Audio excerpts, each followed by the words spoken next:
In the secret hatch. Oh, here he comes. We can testify. I was actually at work Yes. Yeah, I'm gonna, It's with them. at a meeting. We're ready when you are. Okay, we're ready. Welcome, everyone, to the Board of Adjustment meeting for July 13th, 2023 for the city of Bettendorf. Roll call. Gallagher, Yes. Springer. yes, Tansey, Here. Tomberg, Here. Vermillion. Okay, we got a quorum, of course.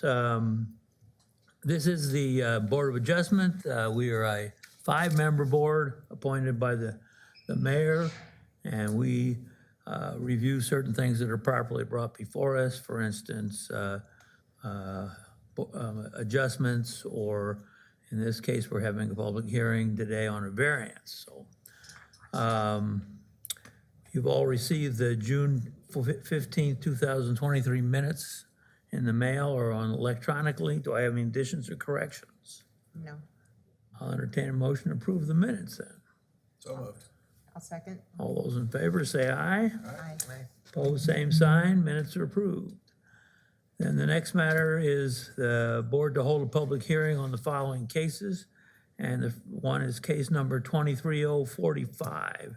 It's 1227 Broadlawn Avenue. It's an R1 district. It's a variance to reduce the required front yard setback from 30 to 24 feet to allow for the construction of a garage. And it's submitted by Doug Anderson. Staff report? Thank you, Chairman. Case 2345, this is on 1227 Broadlawn Avenue. Bit of a background. So the applicant is Doug Anderson, Drafting Solutions, who's representing the owner, Ralph Martins. The request is a variance to reduce the required front yard setback from 30 to 24 feet to allow the construction of a garage in addition. The existing house is located on lots 129, 128, and half of 127 in the Mississippi Heights addition.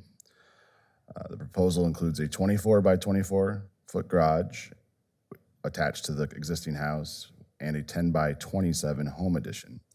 The house was built in 1946 and currently contains a small one-car basement stall, so that's on the lowest level, accessed off Eastmere Drive, and a separate one-car detached garage, which you can see with the white roof here.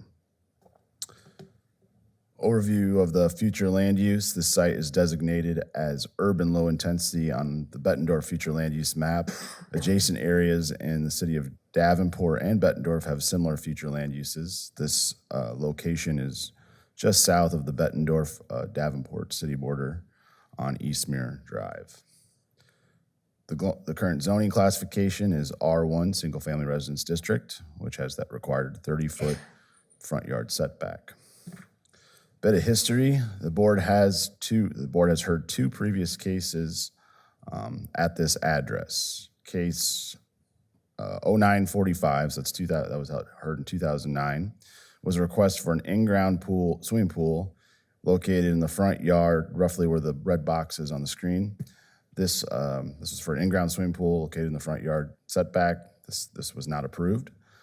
Case 12-001, so that was in 2012, a request for a deck in the front yard along Eastmere Drive. The board approved the variance request, allowing the deck to encroach 8 feet into the front yard in that case, so that was approved.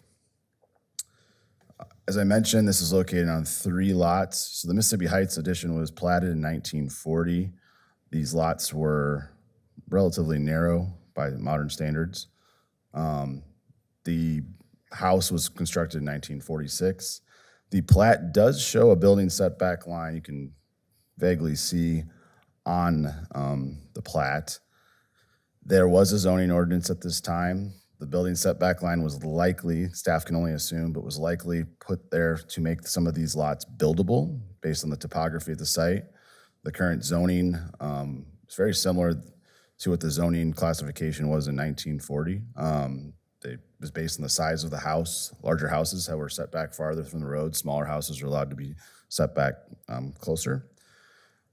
Even though this was shown on the plat, staff does not recognize the setbacks drawn on the plat.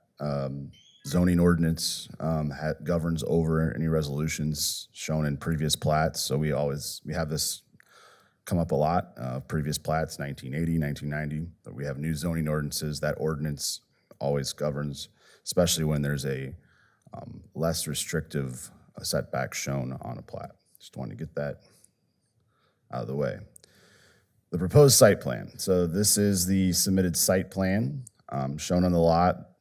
The pink would be the right-of-way or the property lines, roughly. Or sorry, the black line is the property lines. The garage will encroach on the west side of the lot towards Broad Lawn. It's connected by that 12 or 10 by 27 addition to the existing house. This location is on the roughly the same elevation as the house. Once you go down to this detached, what they're calling a carport, and the existing driveway, that's on a much lower level. So there's topography on the lot. This request would require an encroachment of 6 feet, staff would note. Staff acknowledges the following hardships exist on the property.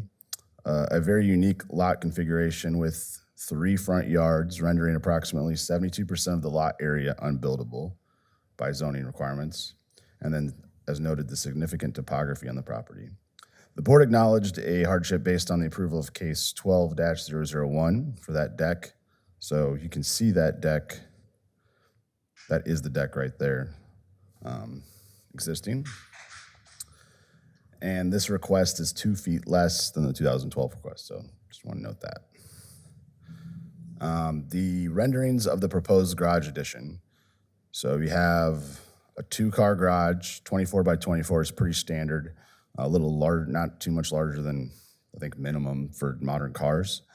The windows would face Eastmere and would face the north, which is kind of the intersection of Eastmere and Broadlawn. So the general character of this proposal would fit with the neighborhood. It would blend in, I believe.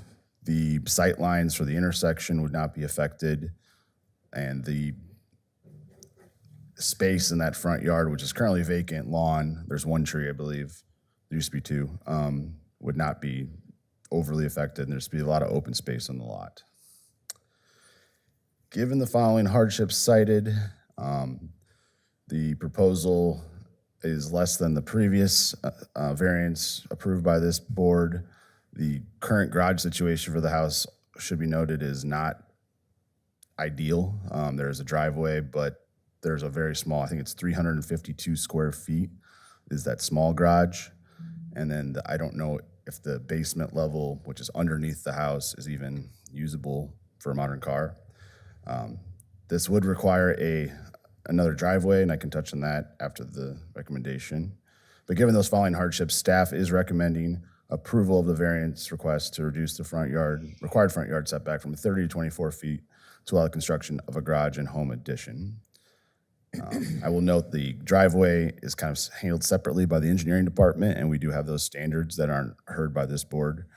So they would be limited to a set curb cut, which could be expanded on the property, but they would be allowed access to the road. I can take any questions. Any questions from the board? Nope. Nope. Okay, anybody in the audience wish to speak in favor of the application? Yes, sir. Hi, Ralph Martins, my wife and I, Claire, are the owners of the property. And I just wanted to show up for, any questions that the board might have for our request. Okay, any questions from the board? I have nothing. Nope. Yeah, Nope. looks like a nice project. Looks like a nice thing. Okay, anybody opposed? I don't see anybody out there. Okay, Look again, Bob. yeah, I'm looking hard. Is anybody, how about a motion? I'll make a motion to approve case 23-045 for the variance to reduce the required front yard setback. Okay, do I have a second? I'll second. Okay, roll call. Gallagher? Yes. Spranger? Yes. Tansey? Yes. Tom Burks? Yes. Okay, thank you. Good luck. Nothing else to come before us, it looks like? Then we stand adjourned. Thank you all. Yeah. Bang.